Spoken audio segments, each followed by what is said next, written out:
August மாதம் தொழில்நுட்ப ஆர்வலர்களுக்கு ஒரு அற்புதமான மாதமாகத் தெரிகிறது. உலகளவில் பல புதிய தொழில்நுட்ப வெளியீடுகள் திட்டமிடப்பட்டுள்ளன. அணியக்கூடிய சாதனங்கள், ஸ்மார்ட் போன்கள் மற்றும் AI இயங்கும் கேஜெட்களில் சமீபத்திய முன்னேற்றங்களை டெக் நிறுவனங்கள் அறிமுகப்படுத்த உள்ளன. சாம்சங், சியோமி மற்றும் ஒன்பிளஸ் ஆகியவை ஃபிளாக்ஷிப் மாடல்களை வெளியிடத் தயாராகி வருகின்றன. லேப்டாப் மற்றும் ஆக்சசரிஸ் உற்பத்தியாளர்களும் இந்த ஆண்டின் நடுப்பகுதி அப்டேட்களை வழங்க உள்ளனர். இந்த வாரம் வெளியான குறிப்பிடத்தக்க தொழில்நுட்ப வெளியீடுகள் மற்றும் அறிவிப்புகளின் தொகுப்பு இதோ.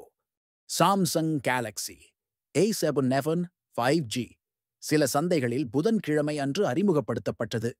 பல மேம்பாடுகளுடன் வரும் இந்த போன் கேலக்ஸி A16 5Gக்கு மாற்றாக வந்துள்ளது. இதன் அம்சங்கள் பயனர்களை கவரும் வகையில் உள்ளன.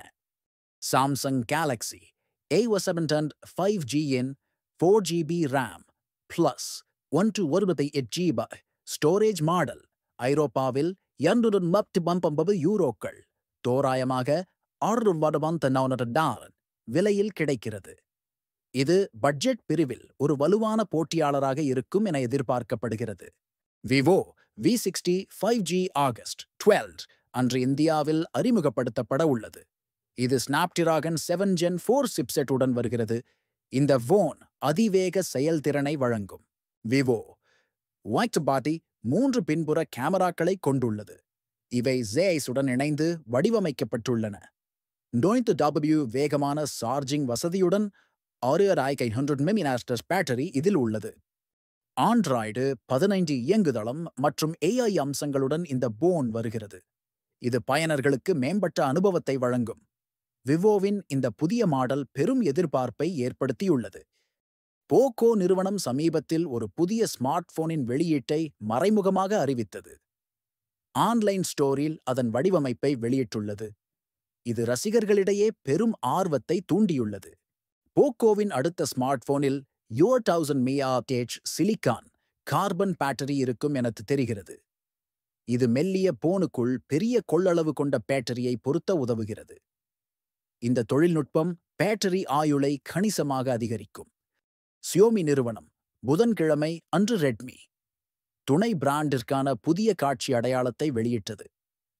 இது ரெட்மியின் பிராண்டிங்கில் ஒரு புதிய அத்தியாயத்தை தொடங்குகிறது. இந்த மாற்றம் ரெட்மி பிராண்டிற்கு ஒரு புதிய தோற்றத்தை அளிக்கும். பெய்ஜிங்கை தளமாக கொண்ட இந்த தொழில்நுட்ப நிறுவனத்தின் கூற்றுப்படி ரெட்மி 15 5G புதிய பெயருடன் வெளிவரும் முதல் போனாக இருக்கும். இந்த புதிய லோகோவுடன் வரும் ரெட்மி 15 5G சந்தையில் ஒரு புதிய அடையாளத்துடன் நுழையும். Lava Blaze AMOLED 2 5G smart போனின் வெளியீட்டை அதன் பின்புற வடிவமைப்பு மற்றும் முக்கிய அம்சங்களை வெளிப்படுத்தி அறிவித்தது. இது பயனர்களிடையே எதிர்பார்ப்பை அதிகரித்துள்ளது. இந்த போன் ஒரு தனித்துவமான வடிவமைப்பை கொண்டுள்ளது. இந்த புதிய போன் ஒரு தட்டையான பின்புற பேனலை கொண்டுள்ளது. இது வெள்ளை நிறத்தில் கிடைக்கிறது. இது ஒரு நேர்த்தியான தோற்றத்தை அளிக்கிறது. முன்னதாக இது லாவா பிளேஸ் டிராகன் 5G உடன் ஜூலை மாத இறுதியில் வரும் என எதிர்பார்க்கப்பட்டது. ஆனால் இப்போது தனித்து அறிமுகமாகிறது. லாவா தனது புதிய மாடலுடன் சந்தையில் ஒரு தாக்கத்தை ஏற்படுத்த முயற்சிக்கிறது. இராணுவ ஷூட்டர் கேமான பேட்டில்ஃபீல்ட் 6 ஓபன் பீட்டா வார இறுதி நிகழ்வுகள் இந்த மாதம் 2 வார இறுதிகளில் நடைபெறும். ஆகஸ்ட் 5 முதல் ஆகஸ்ட் 12 வரையிலும் ஆகஸ்ட் 14 முதல் ஆகஸ்ட் 17 வரையிலும் இந்த நிகழ்வுகள் திட்டமிடப்பட்டுள்ளன. இது கேமர்களுக்கு ஒரு சிறந்த வாய்ப்பு. கூடுதலாக ஆர்வமுள்ள கேமர்கள் இப்போது பேட்டில்ஃபீல்ட் 6ஐ இணக்கமான சிஸ்டம்களில் ப்ரீலோட் செய்யலாம். இது பீட்டா தொடங்குவதற்கு முன் தயாராக இருக்க உதவுகிறது. இந்த பீட்டா நிகழ்வு கேமர்களுக்கு புதிய அனுபவத்தை வழங்கும். இந்த வாரம் தொழில்நுட்ப உலகில் பல சுவாரஸ்யமான அறிவிப்புகள் மற்றும் வெளியீடுகள் நடந்துள்ளன. ஸ்மார்ட் போன்கள் முதல் கேமிங் வரை ஒவ்வொரு பிரிவிலும் புதிய கண்டுபிடிப்புகள் வெளிவந்துள்ளன. தொழில்நுட்பத்தின் எதிர்காலம் மிகவும் பிரகாசமாக உள்ளது. இந்த அப்டேட்கள் அனைத்தும் தொழில்நுட்ப ஆர்வலர்களுக்கு ஒரு விருந்தாக அமைந்திருக்கும். அடுத்த வாரமும் இதுபோன்ற பல புதிய தொழில்நுட்ப செய்திகளுடன் உங்களை சந்திக்கிறோம். தொடர்ந்து இணைந்திருங்கள்.